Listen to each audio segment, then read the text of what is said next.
अस्सलामुअलैकुम, समा के साथ मैं हूं सबाशी और मैं हूं सिद्रा मीर। बुलेटिन का आगाज इस खबर से। समा की खबर एक बार फिर दुरुस्त साबित हुई, अदालत ने भी मोहर लगा दी है। जी हां, कैप्टन रिटायर्ड सफदर के केस से मुतालिक हुक्मनामे में तस्दीक हो गई है कि सिंध के प्रोसिक्यूटर ने लीगी रहनुमा को जमानत देने की मुखालिफत की थी, जबकि सिंध के वजीर तैमूर तालपुर का यह कहना था कि सरकारी वकील ने मुखालिफत नहीं की थी। अदालती हुक्मनामे की मजीद तफसील जानते हैं नुमाइंदा समा इरफानुल हक से। जी इरफानुल हक, एक दफ़ा फिर यही बात सामने आई है कि समा की खबर फिर दुरुस्त साबित हुई है, अदालत ने भी मोहर लगा दी है।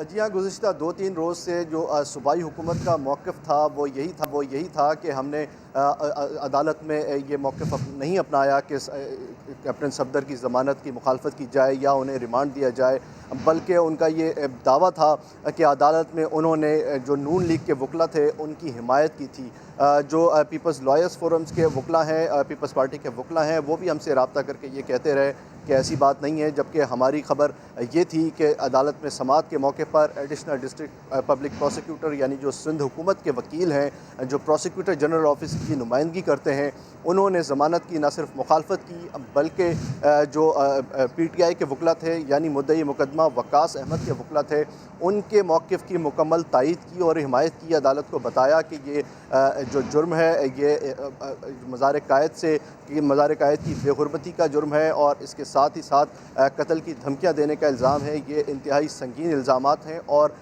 पुलिस के पास ऐसे शवाहिद मौजूद हैं कि मुलजिम इस तमाम तर इल्ज़ामात उस पर साबित हो सकते हैं, लिहाजा मज़ीद तफ्तीश के लिए मुलजिम का रिमांड मंजूर किया जाए। ये बात अदालती हुक्मनामे में तहरीर है कि जो सूबाई हुकूमत के वकील वहाँ पेश हुए थे, Mohammad Shoaib additional district public prosecutor, उन्होंने मुद्दई मुकदमा के जो वकील हैं उनके मौक़िफ़ की मुकम्मल तायीद की थी, मुकम्मल हिमायत की थी और ये भी कहा था कि मुलजिम को ज़मानत देने के बजाय पुलिस की तहवील में मज़ीद दिया जाए रिमांड पर, ताकि तफ्तीश मुकम्मल हो सके। ये संगीन इल्ज़ामात हैं। अदालत ने उनके मौक़िफ़ की तायीद नहीं की थी और इसलिए ज़मानत मंजूर की थी। अच्छा इरफान, इसी पर जब हमने तैमूर तालपुर साहब से बात की थी तो उनका ये कहना था कि सिंध प्रोसिक्यूटर की जानिब से ज़मानत की मुखालिफत नहीं की गई। हमने अपनी खबर पर स्टैंड किया और उनसे ये कहा कि आप उनका ऑफिशियल स्टेटमेंट दिलवा दें, तो उन्होंने उसके बाद ये कहा कि ठीक है वो ऑफिशियल स्टेटमेंट दिलवा देंगे, लेकिन वो इस बात को बार बार कहते रहे कि सिंध प्रोसिक्यूटर की जानिब से मुखालिफत नहीं की गई।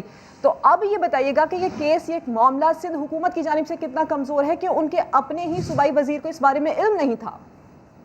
देखिए, बिल्कुल इसके पहले भी हमने जिक्र किया था कि जब प्रोसिक्यूटर जनरल का ऑफिस होता है वहाँ से बाकायदा इंस्ट्रक्शन होती है, जो लोअर कोर्ट्स में पेश होने वाले सरकारी वकला होते हैं, सिंध हुकूमत के नुमाइंदगी करने वाले, जो पुलिस का केस पेश करते हैं कोर्ट में और पुलिस की केस का दिफा करते हैं, मगर चूँकि यहाँ पर मामला मुख्तलिफ था और हम ये तवक्को कर रहे थे चूँकि पीपल्स पार्टी और नून लीग इत्तेहादी हैं, लिहाजा सिंध हुकूमत के जो वकील अदालत में पेश होंगे वो कम अज़ कम कैप्टन सफदर की ज़मानत की मुखालफत नहीं करेंगे। इम्कान इसी बात का था, मगर बिल्कुल इरफानुल हक, आप हमारे साथ मौजूद रही। मुस्लिम लीग नून की रहनुमा उज़मा बुखारी ने हमें ज्वाइन किया है, बहुत शुक्रिया, आपने वक्त निकाला। उज़मा साहिबा, सिंध के प्रोसिक्यूटर ने लीगी रहनुमा को जमानत देने की मुखालफत की थी, जबकि सिंध के वजीर तैमूर तालपुर का कहना था कि सरकारी वकील ने मुखालफत नहीं की थी। अदालती हुक्मनामे की मजीद तफसील भी हम आपसे शेयर कर रहे हैं। अब अदालत ने भी समा की इस खबर पर मोहर लगा दी, क्या कहेंगी आप, क्योंकि सिंध हुकूमत के जिम्मेदारान समा की खबर की तरदीद करते रहे थे।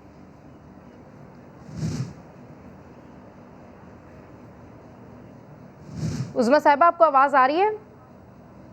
मेरी आवाज़ आ रही है?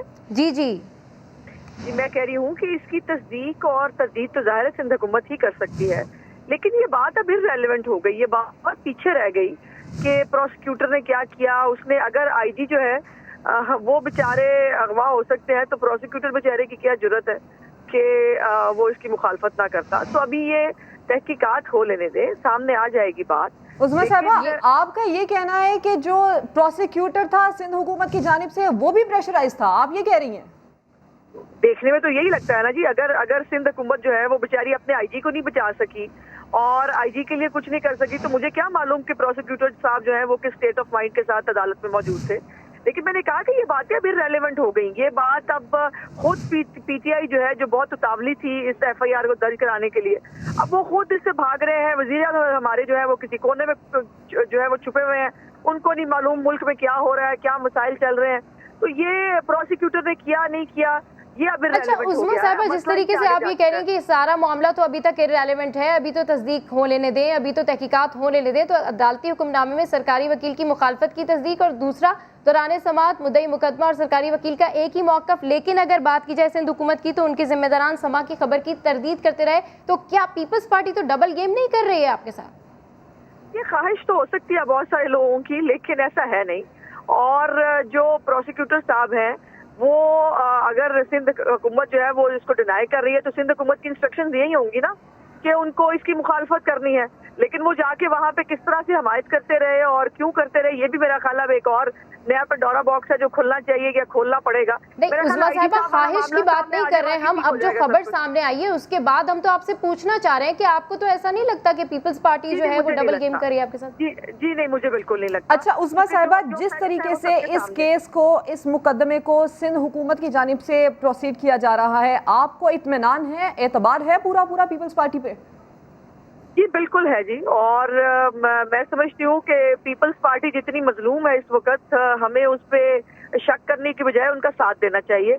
वो एक सूबाई हुकूमत है जिसके पास एक बहुत बड़ी मेजॉरिटी मौजूद है, लेकिन उनका हाल ये है कि उनके सूबे में उनकी नाक के नीचे क्या क्या हो जाता है उनको पता नहीं चलता।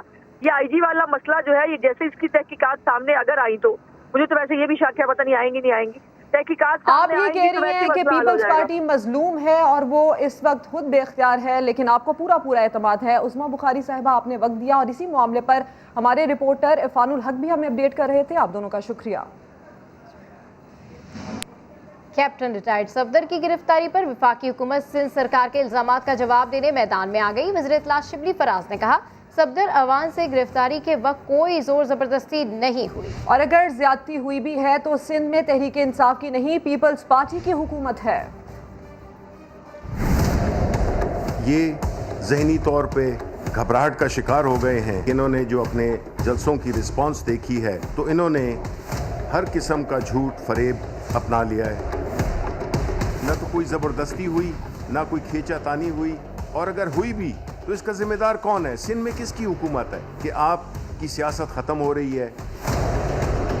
आप एक कौमी पार्टी के बजाय एक इलाकाई जमात में तब्दील हो गए हैं। साथ में ये झूठ बोलना कि बिलावल ने प्राइम मिनिस्टर से रब्ता न होने की वजह से फिर चीफ ऑफ आर्मी स्टाफ को किया फ़ोन। आप ऐसे ड्रामे रचा रहे हैं जिसका हकीकत से कोई ताल्लुक नहीं है। आप कमरों में एक बात करते हैं लेकिन बाहर आके आपने अपने आप को जमहूरियत का चैंपियन भी बनाना है। हुकूमत चार दीवारी का तकद्दुस पामाल कर रही है। कैप्टन सफदर की गिरफ्तारी से शुकूक व शुबहात पैदा हो रहे हैं। नून लीगी रहनुमा शाहिद खाकान अब्बासी ने वजीर आजम की खामोशी पर सवाल उठा दिए। कहा बिलावल भुट्टो ने आर्मी चीफ से तहकीकात का मुतालबा किया जिसकी यकीन दहानी करा दी गई। जिस तरह से गिरफ्तारी अमल में आई वो बहुत से शक और शुबे पैदा करती है। एक मुहिब वतन ने FIR की दरख्वास्त दी है, अभी तक FIR दर्ज नहीं हो सकी। जो कैप्टन सफदर पर FIR दर्ज हुई उसके हकायक भी आहिस्ता आहिस्ता सामने आ रहे हैं। सिंध के IG पुलिस को सुबह के 2 और 4 बजे के दरमियान अगवा करके FIR दर्ज करने का प्रेशर डाला गया। सूबे की पुलिस उसके मातहत हो, वो किस तरह ये कह सकता है कि मुझे अगवा कर लिया गया? वज़ीर आज़म साहब सूबे के चीफ मिनिस्टर को से रब्ता करते, कोई टेलीफोन नहीं आया। IG पुलिस जो है ये 22 ग्रेड के अफसर हैं, सारे वफाकी हुकूमत के अफसर हैं। आर्मी एक्ट के तहत चीफ ऑफ आर्मी स्टाफ तफ्तीश कर सकते हैं। इस हद तक तफ्तीश हो सकती है कि क्या कोई लॉफुल कमांड दी गई थी। जो वाकया होटल के तोड़ने का है उसकी तफ्तीश उनके दायरा इख्तियार में नहीं है कि चादर और चार दीवारी का तहफ़्फ़ुज़ जो था उसको किसने पामाल किया, क्यों पामाल किया। जिस मुल्क में अफसरान, आला अफसरान को अगवा किया जाए कि चादर और चार दीवारी का पामाल किया जाए, वहाँ कौन शख्स महफूज करेगा। कैप्टन रिटायर्ड सफदर की गिरफ्तारी से लेकर रिहाई, फिर प्रेस कॉन्फ्रेंसेस, मुलाकातें, फोन पर राब्ते, सिंध पुलिस का ट्वीट और फिर छुट्टी की दरखास्त, इन सब में क्या है राज? मुआविन खुसूसी शहजाद अकबर ने कई सवालात उठा दिए। कहा अगर ये सब हमने करवाया होता तो क्या हम मुकदमे में काबिल जमानत दफात शामिल करवाते? अगर ये काम वफाकी हुकूमत ने करना था या हम में से किसी ने करना था तो हम इसके अंदर काबिल ज़मानत दफात लगाते। सिंध पुलिस के ट्विटर अकाउंट के ऊपर बयान आया कि सिंध पुलिस की एफआईआर का अंदराज और एफआईआर के अंदराज के बाद गिरफ्तारी ज़ाब्ता कानून के तहत की गई है। बकौल आपके अगर उनको अगवा कर लिया गया और किडनैप कर लिया गया किसी वफाकी इदारे में, क्या ये जो सिंध पुलिस ने ट्विटर के ऊपर अपनी स्टेटमेंट दी और एक दफ़ा हटा के फिर दोबारा दे दी, क्या वो भी अगवा हुई हुई सूरत में थी? 14 घंटे 12 घंटे के बाद उसके बाद भी वो ट्विटर अकाउंट के ऊपर स्टेटमेंट आती है। प्रेस कॉन्फ्रेंस से पहले ये कहा जाता है कि ये जो एलिजेड किडनैपिंग है इसके बारे में आपने सवाल नहीं करना मुराद अली शाह साहब। उनकी इंक्वायरी ऑथराइज करने के बाद बिलावल हाउस में ऐसी क्या मीटिंग्स हुई, अचानक पुलिस की तरफ से कुछ खतूत आने शुरू हो गए कि जी हम बड़े डिमोरलाइज हो गए। ऐसी कौन सी डिमोरलाइजेशन है कि 2 हफ्ते की छुट्टी के बाद या 2 महीने की छुट्टी के बाद वो मोरलाइजेशन ठीक हो जाएगी? मुश्ताक महर साहब जो आजकल आईजी हैं, उनके ऊपर ये इल्ज़ाम लगाया गया कि वो विटनेसेस को हरास कर रहे हैं और ओमनी ग्रुप के बिहाफ पे कर रहे हैं। ये हकीकत भी पूरी कौम जानती है कि सिंध पुलिस अपने अहकामात कहाँ से लेती है। जमीयत उलमा इस्लाम के सरबराह मौलाना फजलुर रहमान ने लाड़काना में प्रेस कॉन्फ्रेंस में कहा कि पूरे मुल्क में बेचैनी की कैफियत है। सिंध पुलिस का रद्दअमल इस बात की अलामत है कि पानी सर से गुजर चुका है। पीडीएम क़यादत की ज़मानतें मनसूख करवाने और गिरफ्तारी की साजिशें हो रही हैं। ऐसा हुआ तो तहरीक का रुख जेलों की जानिब कर देंगे। इस वक्त पूरे मुल्क में इज़्तिराब और बेचैनी की कैफियत है। हुकूमत नाम की कोई चीज़ नहीं है। सिंध पुलिस का जो रद्दअमल आया वो इस बात की अलामत है कि पानी सर से गुजर चुका है। नादीदा क़ुव्वतों की बालादस्ती अब किसी तरह भी काबिल कबूल नहीं। पीडीएम की क़यादत उनकी ज़मानतें मनसूख कराने की मनसूबाबंदी हो रही है ताकि क़यादत को गिरफ़्तार किया जाए। अगर पीडीएम की क़यादत को गिरफ़्तार करने की कोशिश की गई तो फिर हम अपने जलसों का रुख जेलों की तरफ है। आमिराना क़ुव्वत को, गैर आईनी हुकूमत को इस तरह का खिलवाड़ करने की इजाज़त नहीं दी जा सकती। हम सारी ज़िंदगी मार्शल लॉ से लड़ने के आदी हैं। अगरचे सिंध हुकूमत ने इंक्वायरी के अमल को कबूल किया है, ताहम ये सवाल अपनी जगह पर अहम है कि जिनको इस वाक़े का ज़िम्मेदार करार दिया जा रहा है, इंक्वायरी भी वही करेंगे और फिर उस इंक्वायरी रिपोर्ट को कबूल भी किया जाएगा। पीपल्स पार्टी के चेयरमैन बिलावल भुट्टो जरदारी का स्कर्दू के जिला ढांचे में खिताब। कहा, जो हुकूमत अवाम की बात सुनने को तैयार नहीं वो मसाइल क्या हल करेगी। पीपल्स पार्टी अगले इंतखाबात जीतकर अवामी खिदमत के वादे पूरे करेगी। कि हमारा आवाम का मसाइल हल क्यों नहीं होते? हमारे नौजवान आज तक बेरोजगार क्यों हैं? हमारे यहाँ हॉस्पिटल्स क्यों नहीं हैं? वो इसलिए कि इस्लामाबाद में बैठे हुए लोग आपके लिए फैसले तो लेते हैं, खुद फैसले लेते हैं, लेकिन आपकी बात नहीं सुनते। जो आपकी बात सुनने को तैयार नहीं होते तो आपके मसाइल का हल क्या करेंगे? और मनी लॉन्ड्रिंग केस में शहबाज शरीफ के जिस्मानी रिमांड में तौसीक़ का कोई जवाज़ नहीं। एहतसाब अदालत ने तहरीरी फैसला जारी कर दिया। 4 सफ़ात पर मुश्तमिल फैसले में कहा गया है कि शहबाज शरीफ पर आयद इल्ज़ामात का रेफरेंस दायर और ट्रायल शुरू हो चुका है। उन्हें जुडिशल रिमांड पर जेल भेजा जाता है। दूसरी जानिब इसी केस में बार बार तलबी के बावजूद पेश ना होने पर शहबाज शरीफ की बेटी को इश्तिहारी करार देने की कार्रवाई शुरू कर दी गई है। अदालत और राबिया इमरान के घर के बाहर नोटिस आवेज़ा कर दिए गए हैं। शहबाज शरीफ के बेटे सुलेमान शहबाज और दामाद हारून यूसुफ के खिलाफ पहले ही इश्तिहारी करार देने की कार्रवाई का आगाज हो चुका है। लाहौर से, जहां पर अलामा इकबाल टाउन में पुलिस और डाकुओं के दरमियान मुकाबले में राहगीर लड़की गोली लगने से जाँ बहक हो गई। पुलिस ने तीनों डाकुओं को गिरफ्तार करने का दावा किया है। मजीद जानते हैं वहाँ मौजूद है समा के नुमाइंदे जहांगीर खान से। जी जहांगीर खान, क्या मामला है, ये अपडेट कीजिए। थाना इकबाल टाउन की हदूद में बहादत रोड पर यह अफसोसनाक वाक़या पेश आया है, जिसमें डाकुओं और पुलिस के दरमियान होने वाली फायरिंग की जद में आकर एक 20 साल की लड़की जो है वो जाँ बहक हो गई है। लड़की की शनाख्त फातिमा के नाम से हो गई है।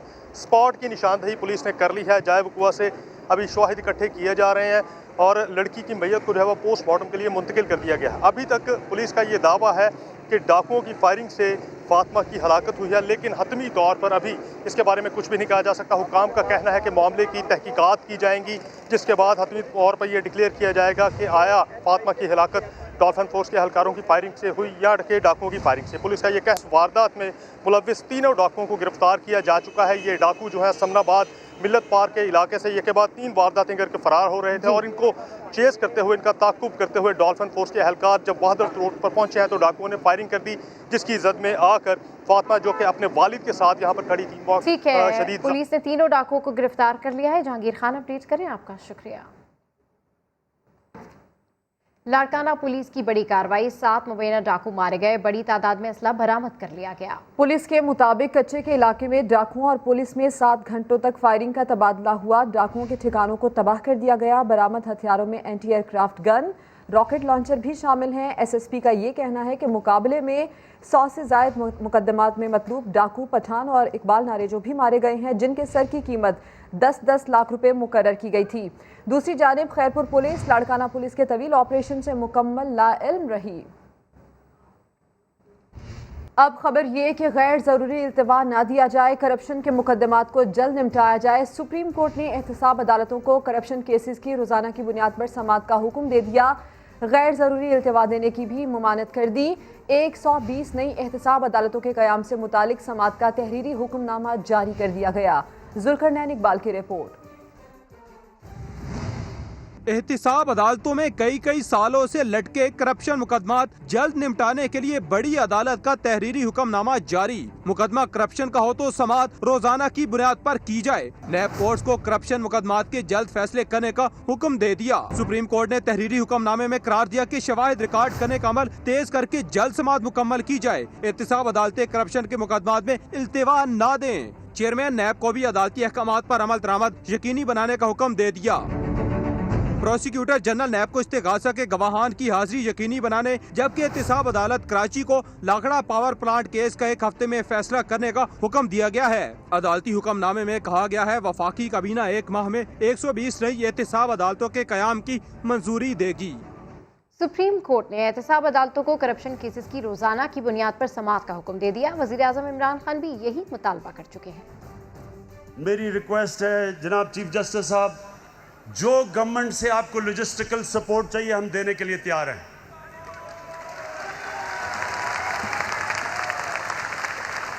जिस तरह की आपको हमारे से मदद चाहिए हम आपको देने के लिए तैयार हैं, लेकिन खुदा के वास्ते डे टू डे हेयरिंग करके ये केसेस खत्म करें। इनकी 30 साल से मुल्क को चोरी कर रहे हैं, इनकी आपसे तो नहीं केसेस आए, लेकिन वो केसेस के फैसले ही नहीं होते। और मैं नैब को भी कहता हूं कि नैब आपने कई जगह बड़ा ज़बरदस्त काम किया, लेकिन खुदा का वास्ता है कि केसेस को मंतकी इंजाम तक तो पहुंचाओ। आप हमारे से जो मदद चाहते हैं हम देने के लिए तैयार हैं। इसी पर जस्टिस रिटायर्ड शाइक उस्मानी का ये कहना है कि केसेस का रोजाना की बुनियाद पर सुनना मुश्किल अमल है। समा से उन्होंने गुफ्तगू की, आपको सुनवाते हैं। सुप्रीम कोर्ट ऑर्डर तो पास कर सकती है कि ये डे टू डे करना चाहिए, लेकिन वो एक्चुअली उस पर एक्शन जो होता है वो तो मुश्किल से होता है, क्योंकि कोर्ट के अपने प्रोसीजर्स होते हैं, अपने तौर तरीके होते हैं। जो सिचुएशन जो ऑन द ग्राउंड है वो यही है कि यहाँ पर हमारे यहाँ जो केसेस हैं वो बहुत देर लगती है उसमें। उससे प्रेशर तो पड़ेगा, लेकिन ये कि उससे कोई रिजल्ट आएंगे और फटाफट फैसले होंगे, ये मुश्किल। केसेस जो फैसला होता है वो एविडेंस के बेसिस पे होता है, शहादत के बेसिस पे होता है, और जब तक कि पूरी शहादत ना आ जाए तब तक कि कोई जज उस वक्त तक फैसला नहीं करेगा, चाहे कोई भी ऑर्डर कहीं से मिल जाए। तवील इंतजार बिलाखिर खत्म होने वाला है। लाहौर की ऑरेंज लाइन मेट्रो ट्रेन का इफ्तिताह 25 अक्टूबर को होगा।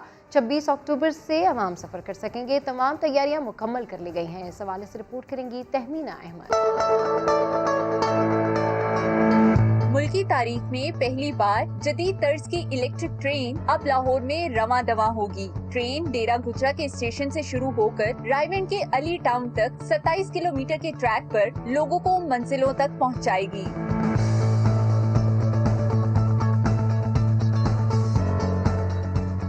2015 में शुरू होने वाला ये मंसूबा कई रुकावटों का शिकार हुआ। सी पैक के इस मंसूबे को शुरू नून लीग की हुकूमत ने किया, जो बिलाखिर तहरीक इंसाफ के दौर में मुकम्मल हुआ। ये इतना बड़ा मंसूबा, इतने ज़्यादा पैसे हम इसके बजाय दूसरे सेक्टर्स के ऊपर, हेल्थ के ऊपर, एजुकेशन के ऊपर खर्च करते। लेकिन उसके बावजूद हम ये समझते हैं कि ये इसके ऊपर हमारी आवाम की, हमारा कौमी पैसा खर्च हो रहा है और इस मंसूबे को मुकम्मल होना चाहिए। ये जदीद ट्रेन 80 किलोमीटर फी घंटा की रफ्तार से 27 किलोमीटर का ट्रैक 45 मिनट में तय करेगी, जिसके लिए 26 स्टेशन तैयार किए गए हैं। 2 स्टेशन ज़ेरे जमीन भी हैं। सिविल, इलेक्ट्रिकल और मैकेनिकल काम मुकम्मल करने के बाद ये प्रोजेक्ट ठेके पर नोरेंको गोइक्सोया डाइवो के ज्वाइंट वेंचर को दिया गया, जो कुछ अरसे तक इसे मैस ट्रांसिट अथॉरिटी के हवाले करेंगे। अल्टीमेटली ये बड़ा बेनिफिशियल होगा और ये एक शाहकार है कि हम इसको प्रेजेंट कर सकते हैं दूसरी अक़वाम के लिए भी कि हमारा लाहौर कितना मॉडर्न हो गया है। माहौल दोस्त इस ट्रेन की इफ्तिताही तकरीब 25 अक्टूबर को होगी, जिसके बाद 26 अक्टूबर से लोग इस पर सफर कर सकेंगे।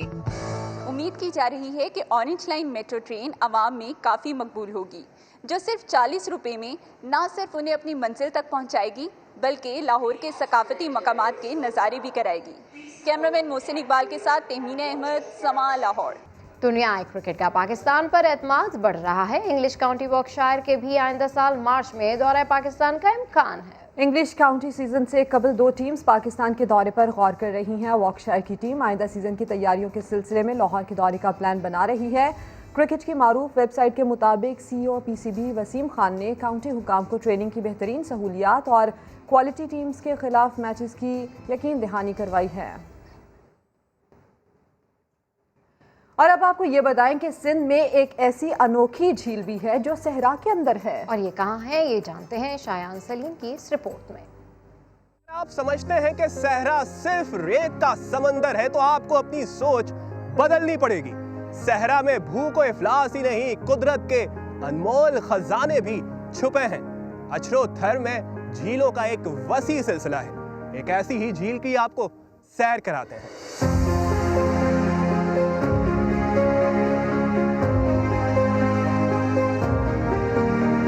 सहरा में जहां प्यासे तड़पते हैं, वहीं रेत के समंदर में छुपी है ये हसीन झील। सांगड़ से 30 किलोमीटर दूर खिपरो और अछरो-थर के संगम पर वाक़े इस शाहकार को कहते हैं बुटार लेक। फितरत की रंगीनियां देखने वालों को हैरान कर देती हैं। इस दिलकश मकाम तक जाने के लिए 4x4 गाड़ी जरूरी है। अगर आपके पास नहीं तो खिपरो से किराए पर भी मिल जाती है। 2 किलोमीटर का दुश्वार रास्ता अबूर करने के बाद हम झील तक पहुंच जाते हैं। बहुत अच्छा फील हो रहा है क्योंकि डिज़र्ट में पानी हमने सुना था कभी, लेकिन ये देखा एक बहुत ही खूबसूरत सीनरी है और बहुत ज़बरदस्त साइट सीइंग है। रेत का शोर और पानी का साथ, सिंध के इस अनोखे मुकाम की सैर करने वाले कहते हैं यहाँ आकर अलग ही सुकून मिलता है। हमें ऐसा लगता है हम नई दुनिया में आ गए, एक नई फिजा में आ गए, एक नई पुरसुकून माहौल में आ गए। दिल नहीं करता जाने को और बस ऐसा लगता है हम सब कुछ भूल गए और इस दुनिया में गुम हो गए। सफेद रेत के बीचों बीच बनी ये झीलें इस जगह को दीगर सयाहती मकामात से मुनफरद बनाती हैं। ये झीलें सिर्फ परिंदों और मछलियों की पनाहगाहें नहीं, मीठे पानी के वसी ज़खायर भी हैं जो सहरा की प्यास बुझाने के साथ उसकी खूबसूरती को भी बढ़ा देती हैं। कैमरामैन फैसल आगाई के साथ शायान सलीम, समा, खिपरो। और अभी एक ब्रेक जिसके बाद होंगी हेडलाइंस। देखते रहिए समा।